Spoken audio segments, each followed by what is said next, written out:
तो बिल्कुल सही कहा उप मुख्यमंत्री जी ने, बिल्कुल सही कहा कि अस्पताल की ज़रूरत मंदिरों से ज़्यादा है, पर उस अस्पताल की ज़रूरत सबसे ज़्यादा कहीं पर है तो वो बिहार में है, ना कि उत्तर प्रदेश में। भाई सीट शेयरिंग को लेकर वो चिंता क्या जाहिर करे, उन्होंने तो 2 प्रत्याशियों की औपचारिक घोषणा तक कर दी है।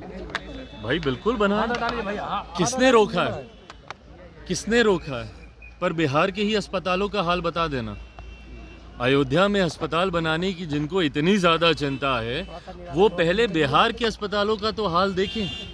क्या बिहार में अस्पतालों में सही सुविधाएं मौजूद हैं? क्या डॉक्टरों की उपस्थिति है? क्या बिहार के गांव में महिला डॉक्टरों की उपस्थिति है, उपकरणों की उपस्थिति है, और अगर है तो क्या वो चल रहे हैं? बिहार एक ऐसा राज्य है जिस पे देश ही नहीं दुनिया हंसती है कि मोतियाबिंद के ऑपरेशन में किस तरीके से मुजफ्फरपुर में आंखें निकालनी पड़ी 1 दर्जन से ज़्यादा लोगों की। बिहार एक ऐसा राज्य है जहां पे हमारे खुद के मुख्यमंत्री मात्र सिर्फ मोतियाबिंद को ऑपरेशन कराने के लिए दिल्ली चार्टर फ्लाइट से जाते हैं। तो बिल्कुल सही कहा उप मुख्यमंत्री जी ने, बिल्कुल सही कहा कि अस्पताल की ज़रूरत मंदिरों से ज़्यादा है, पर उस अस्पताल की ज़रूरत सबसे ज़्यादा कहीं पर है तो वो बिहार में है, ना कि उत्तर प्रदेश में। भाई सीट शेयरिंग को लेकर वो चिंता क्या जाहिर करे, उन्होंने तो 2 प्रत्याशियों की औपचारिक घोषणा तक कर दी है।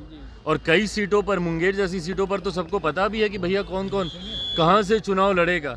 यही हाल बंगाल में है। ममता बनर्जी जी मात्र 2 सीटें कांग्रेस को देने को मान रही हैं वहाँ पे। आप पंजाब चले जाइए, आम आदमी पार्टी सारी सीटों पे वहाँ पे तैयारी कर रही है। तो इन लोगों का ना सीटों का बंटवारा हुआ, जिस गठबंधन में इतने दिनों के बाद आज तक एक लोगो, एक निशान तक ये लोग फाइनल नहीं कर पाए, जहाँ पे ये लोग एक संयोजक तक अभी तक नियुक्त नहीं कर पाए, ऐसे में ये तमाम घटक दल एक साथ मिलकर चुनाव लड़ेंगे, ये होता नहीं दिख रहा।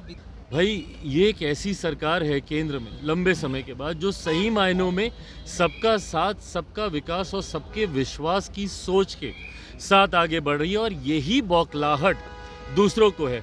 कभी इनको राम मंदिर बनने में इनको परेशानी होती है, कभी इनको दूसरे विकास के कार्यों से इनकी बौखलाहट दिखती है। हकीकत है जितने विवादित मुद्दे रहे, भले वो महिला आरक्षण बिल की बात हो, भले वो राम मंदिर के निर्माण की बात हो, भले वो धारा 370 हटाने की बात हो, इन तमाम मुद्दों का निराकरण इस सरकार के द्वारा किया। इस बात की बौखलाहट इनकी बातों में दिखाई देती है। भाई मैं तो लंबे समय से कह रहा हूँ कि बहुत एमिकेबली, और ये चर्चाएं हो रही हैं। मेरी तो अभी परसों जब मैं विदेश में भी था, मेरी तब भी माननीय गृह मंत्री जी से मेरी फ़ोन पे लंबी बातचीत हुई है।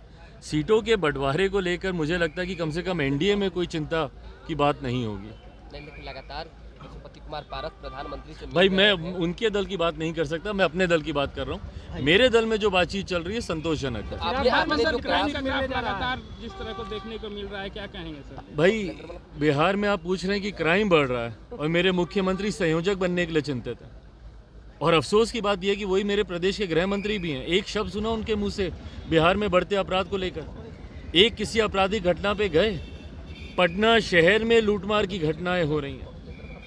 यहाँ पर एक शब्द बोलने की बजाय मेरे मुख्यमंत्री दौड़े हुए जाते हैं इस उम्मीद से कि किसी की दया उन पर हो जाएगी और उनको संयोजक बना दिया जाएगा।